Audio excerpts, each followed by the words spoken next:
दोस्तों पुष्पा इम्पॉसिबल में आप लोग देख सकते हैं कि यहाँ पर अब दोबारा से चोल के अंदर एक बहुत ही बड़ा नया तमाशा होने जा रहा है।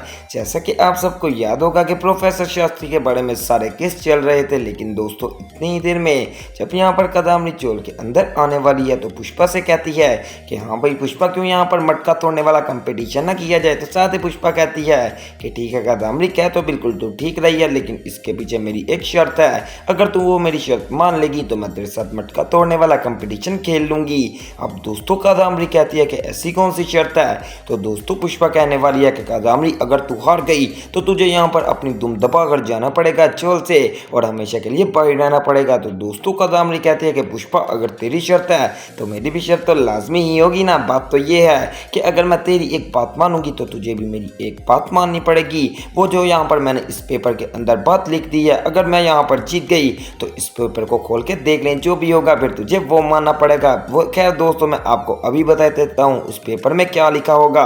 उस पेपर में यही लिखा होगा कि मुझे यहाँ पर दोबारा से अच्छे तरीके से रहने का मौका दिया जाए जुगल जी के साथ। और दोस्तों पुष्पा भी इतनी बुद्धू तो वो कहती है कि ठीक है कादम्बरी, मैं तेरा यहाँ पर चैलेंज स्वीकार करती हूँ, जा अपनी जितनी मर्जी मेहनत कर ले, लेकिन मैं तुझे हरा ही दूंगी। तो दोस्तों अब यहाँ पर हर बंदा देखना शुरू हो जाता है कि आखिर ये कैसी बात हो गई कि यहाँ पर पुष्पा और कादम्बरी ने एक दूसरे को चैलेंज कर दिया, वो भी खड़े खड़े। ऐसा तो नहीं होना चाहिए। पुष्पा को सोचना चाहिए था कि क्या जुगल उसकी बात मानेगा फिर या फिर नहीं, लेकिन फिर भी उसने बगैर सोचे समझे यहाँ पर कादम्बरी को जुबान दे दी है। दूसरी तरफ दोस्तों अगर बात की जाए यहाँ पर प्रोफेसर शास्त्री वाले केस की, तो वो केस तो काफ़ी ज़्यादा लंबा ही होता जा रहा है।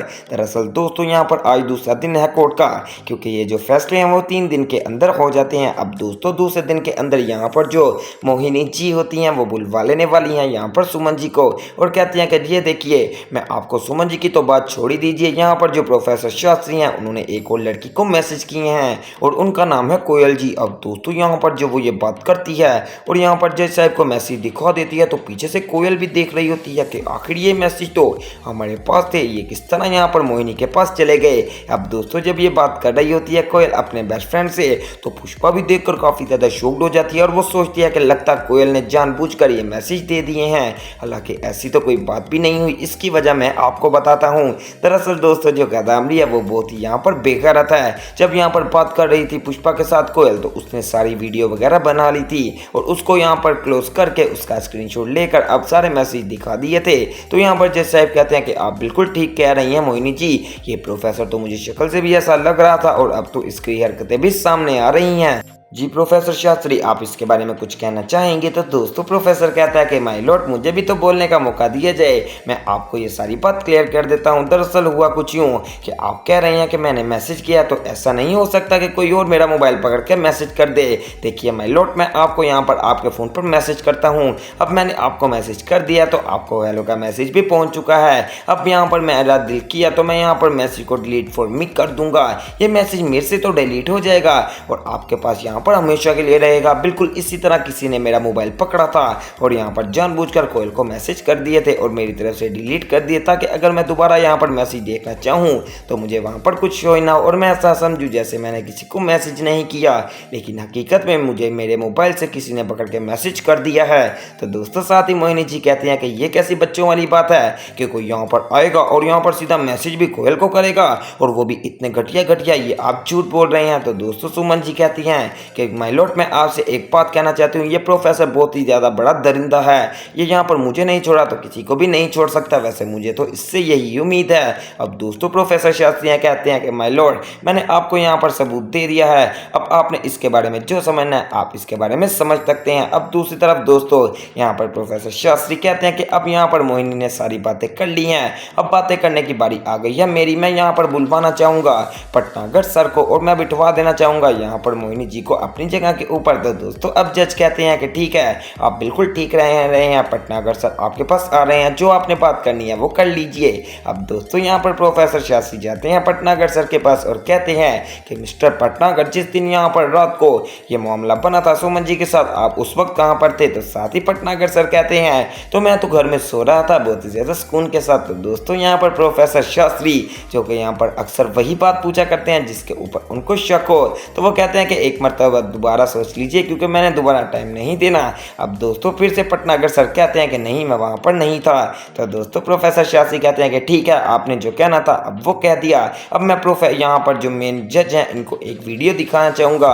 अब दोस्तों यहाँ पर जो प्रोफेसर शास्त्री हैं वो यहाँ पर पटनागर सर की वीडियो दिखाने वाले हैं कि वहाँ पर जो काम करने वाला बंदा होता है उनको पटनागर सर ने खुद कहा था कि मैंने आज रात यहाँ पर कॉलेज के अंदर रुकना है, क्योंकि मुझे यहाँ पर कुछ ज़रूरी सिग्नेचर वगैरह करने हैं, और अगर वो मैंने ना किए तो सारी असाइनमेंट खराब हो जाएगी। इस वजह से प्रोफेसर शास्त्री वहाँ पर रुक गए थे।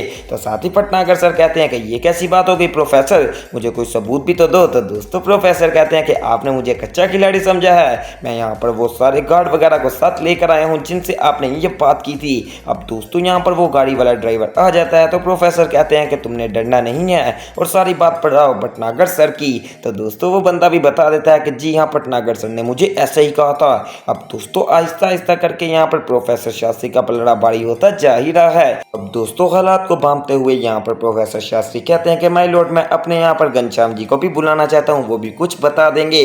तो दोस्तों अब यहाँ पर वो परमिशन देते हैं और घनश्याम जी आकर कहते हैं कि जी माय लॉर्ड, मैं आपको बता दूं कि जो प्रोफेसर शास्त्री हैं वो काफ़ी ज़्यादा अच्छे दिल के आदमी हैं, लेकिन सच में पटनागर सर उस दिन यहाँ पर मौजूद ही थे और ये काफ़ी ज़्यादा यहाँ पर साजिश करने की कोशिश भी कर रहे थे। और वैसे भी मैं उस दिन गया था फाइल लेने सुमन जी की, तो वहाँ पर पटनागर सर आए थे, वो भी यहाँ पर रुमाल पहनकर। सो दूसरी तरफ दोस्तों आप लोग देख सकते हैं कि सच में इस बात को तो मानना ही पड़ेगा कि मोहिनी जी ने यहाँ पर सुमन जी को भी अपने साथ कर लिया, और होना हो कि मोहिनी जी के पीछे यहाँ पर कादम्बरी का हाथ तो जरूर है, क्योंकि दोस्तों आप तो इस बात को जानते ही है ना कि जब भी कोई कांड करवाना होता है तो उसके अंदर कादम्बरी का हाथ ही ना हो, ये बात तो मैं मान ही नहीं सकता। बिल्कुल इसी तरह यहाँ पर दोबारा से कादम्बरी बहुत ही बड़ी चाल चल रही है। उसने पहले सुमन को अपने साथ का किया और अभी तक ये बात खुल चुकी थी कि यहाँ पर जो कादम्बरी और सुमन है उनका आपस में कोई ना कोई ताल्लुक जरूर है, लेकिन अभी भी ये बात नहीं खुली कि क्या सच में यहाँ पर जो मोहिनी जी हैं वो कादम्बरी को जानती हैं या फिर नहीं। ये तो बात की बात है, लेकिन इतना जरूर हम जानते हैं कि जब भी कोई कांड होता है उसमें कादम्बरी जरूर होगी, और यहाँ पर इस पर जो कांड हो रहा है वो तो मोहिनी जी करवा रही हैं। तो इसका मतलब ये जरूर हो सकता है कि जो मोहिनी जी के पीछे एक मेन बंदा है वो कादम्बरी ही हो। अब दोस्तों फिलहाल यहाँ पर जो मोहिनी जी हैं वो अच्छी खासी बेइज्जती करती हैं प्रोफेसर शास्त्री की और कहती हैं कि आप तो वही हैं ना जिसने अपनी बेटी का तक का ख्याल नहीं रखा, और मुझे इतना ज़्यादा यहाँ पर घबराओ था कि आप अपनी बेटी के साथ भी कुछ गलत ना कर जाएं, इस वजह से मैंने यहाँ पर अपनी बेटी को अलग कर लिया। तो ये सुमन जी क्या है, आपने इनके साथ ज़रूर कोई ज्यादती वगैरह की होगी। अब दोस्तों सुमन जी यहाँ पर मुँह छुपाने की भरपूर कोशिश करती है, लेकिन वो यहाँ पर एक्टिंग ही कर रही है, वो कौन सा यहाँ पर रियल में कह रही है, क्योंकि आपको पता है कि सच में यहाँ पर सुमन जी के साथ तो प्रोफेसर ने कुछ किया भी नहीं। अब दो सवाल यहाँ पर पैदा होते हैं कि आखिर ये जो कादम्बरी है ये मोहिनी के साथ मिली है या फिर नहीं, और दूसरी बात ये कि ये सुमन जी जो झूठ बोल रही हैं प्रोफेसर शास्त्री के खिलाफ, ये किसको इसने पीछे से कहा है। हो सकता है कि यहाँ पर जो मोहिनी जी हैं वो चाहती हूँ कि वो प्रोफेसर से अपना बदला ले लें, लेकिन दोस्तों आज मैं आपको ये बात लिख कर दे सकता हूँ कि यहाँ पर जो मोहिनी जी की बेटी हैं यानी कि प्रोफेसर शास्त्री की भी बेटी, वो ज़रूर एक ना एक यहाँ पर एपिसोड के अंदर प्रोफेसर शास्त्री के साथ हो जाएगी। अभी के तो लिए यहाँ पर प्रोफेसर शास्त्री की बेइज्जती तो हो गई है पूरी कोर्ट के सामने, और यहाँ पर मोहिनी जी बहुत ही ज़्यादा सबूत लाती है, लेकिन जब बारी आती है पुष्पा की तो मोहिनी जी एक ऐसी बात कर देने वाली है जो कि यहाँ पर नाकाबिले बर्दाश्त थी। दोस्तों यहाँ पर मोहिनी कहती है कि पुष्पा आप इतना गुस्सा कर रही है, क्या आपका प्रोफेसर शास्त्री के साथ कोई अफेयर है। जब दोस्तों ये बात की थी मोहिनी ने तो पूरे कोर्ट में सन्नाटा छा जाता है और हर बंदा यहाँ पर पुष्पा जी की तरफ और प्रोफेसर शास्त्री की तरफ देखना शुरू कर देता है, और पुष्पा भी ऐसी उल्टी उसने भी जवाब दिया कि जी हाँ मेरा यहाँ पर इनके साथ अफेयर है, तुम्हें क्या लगे। अब दोस्तों बात ये आग की तरह फैल चुकी है कि प्रोफेसर शास्त्री और पुष्पा का आपस में अफेयर बन गया है। अब ये यहाँ पर बात नेगेटिव बात में जाएगी या फिर पॉजिटिव वे में, ये तो आपको बाद में ही पता चलेगा। फिलहाल के लिए कोर्ट ने फैसला सुना दिया है कि प्रोफेसर शास्त्री को 3 साल की सजा और 750,000 जुर्माना होगा। क्या यहाँ पर पुष्पा बचा पाएगी प्रोफेसर शास्त्री को उसकी सजा से, या फिर प्रोफेसर शास्त्री कुछ ऐसा साबित कर देंगे जिससे से यहाँ पर ये सारी सजा खत्म हो जाएगी। तो वो सब देखना मिस मत कीजिएगा, और इस तरह की मज़ीद अपडेट सबसे पहले देखने के लिए मेरे चैनल स्पाइसी एंटरटेनमेंट को सब्सक्राइब करें।